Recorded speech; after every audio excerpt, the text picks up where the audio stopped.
তালহা ইবনে উবায়দুল্লাহ রাদিয়াল্লাহু আনহু রাসূল সাল্লাল্লাহু আলাইহি সাল্লামের জন্য নিজের জীবন উৎসর্গকারী সাহাবী। আজকের পর্বে আমরা আলোচনা করব এক মহান সাহাবীর জীবন কাহিনী নিয়ে। তিনি হলেন তালহা ইবনে উবায়দুল্লাহ রাসূলুল্লাহ সাল্লাল্লাহু আলাইহি সাল্লাম তাকে বলেছিলেন, যে ব্যক্তি শহীদ অবস্থায় চলতে চায় সে যেন তালহার দিকে তাকায়। তিনি রাসূল সাল্লাল্লাহু আলাইহি সাল্লামের প্রতিটি যুদ্ধে অংশ নিয়েছেন। দরিদ্র ও এতিমদের অভিভাবক ছিলেন। তিনি ছিলেন আশারা মুবারাশশারা, অর্থাৎ সেই 10 সাহাবীর একজন যাদের জন্য জান্নাতের সুসংবাদ দেওয়া হয়েছে। তালহা ইবনে উবায়দুল্লাহ রাদিয়াল্লাহু আনহু কুরাইশ গোত্রের অন্যতম সম্মানিত পরিবারে জন্মেছিলেন। তার পিতা ছিলেন উবায়দুল্লাহ ইবনে উসমান এবং মা ছিলেন আস-সাবা বিনতে আবদুল্লাহ। কুরাইশ গোত্র ছিল আরব সমাজে সম্মানিত ও প্রভাবশালী বংশ। তারা মক্কার কাবা শরীফের তত্ত্বাবধানে থাকত এবং ব্যবসা বাণিজ্যের জন্য আরব জুড়ে তাদের ছিল সুনাম। তালহা রাদিয়াল্লাহু আনহু তার শৈশব থেকেই ব্যবসা বাণিজ্যে দক্ষ হয়ে উঠেছিলেন। তিনি অনেকবার সিরিয়া এবং অন্যান্য অঞ্চলে ব্যবসা বাণিজ্যের উদ্দেশ্যে সফর করেছিলেন। একদিন তিনি বাণিজ্যের কাজে বাসরা বাজারে ছিলেন। সেখানে একজন খ্রিস্টান সন্ন্যাসী তাকে দেখে বলল, তুমি কোন গোত্রের লোক? তালহা রাদিয়াল্লাহু আনহু বললেন, আমি কুরাইশের।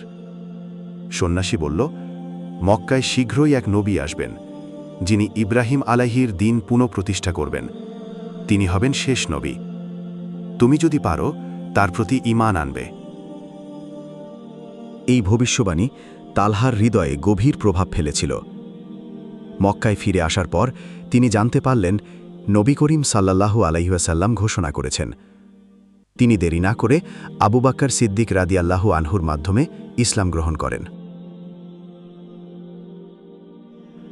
তবুও তিনি বংশের অহংকারে না ভেসে সত্যকে গ্রহণ করেছিলেন।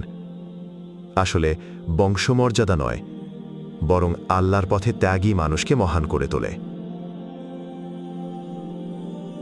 তালহা রাদিয়াল্লাহু আনহু জীবনে একাধিক বিবাহ করেছেন। ইতিহাসবিদরা উল্লেখ করেছেন যে তার 4 জন স্ত্রী ছিলেন।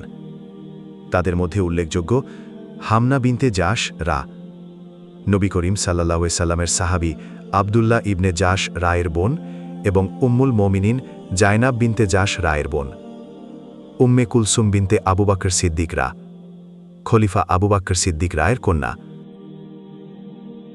তালহা রাদিয়াল্লাহু আনহুর সন্তান সংখ্যা ছিল অনেক, 10 জন, ছেলে ও মেয়ে মিলিয়ে। তার কন্যা আয়েশা বিনতে তালহা ছিলেন খুবই বিদুষী ও জ্ঞানী মহিলা। তার ছেলেদের মধ্যে অনেকেই ইসলাম প্রচার ও জিহাদের কাজে সাহসিকতার পরিচয় দিয়েছেন। তিনি ছিলেন অত্যন্ত দানশীল ও করুণাময়।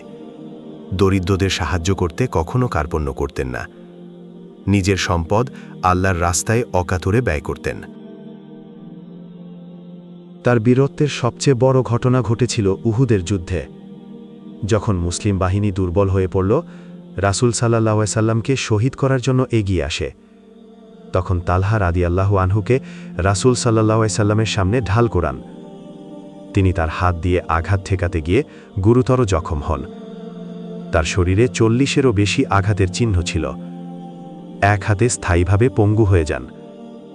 কিন্তু তিনি বলেছিলেন, রাসূল সাল্লাল্লাহু আলাইহি সাল্লাম বেঁচে থাকুন, আমার দেহ কেটে টুকরো হোক, তাতে কিচ্ছু যায় আসে না। ভাই ও বোনেরা, তালহা ইবনে উবায়দুল্লাহ রাদিয়াল্লাহু আনহুর জীবন আমাদের সামনে এক উজ্জ্বল উদাহরণ। বীরত্বে, সাহসিকতায় এবং আল্লাহর পথে ত্যাগে ছিলেন অদ্বিতীয়। আসুন আমরা তার জীবন থেকে শিক্ষা নিই, রাসূল সাল্লাল্লাহু আলাইহি সাল্লামের ভালোবাসার জন্য সবকিছু কোরবান করার মানসিকতা তৈরি করি।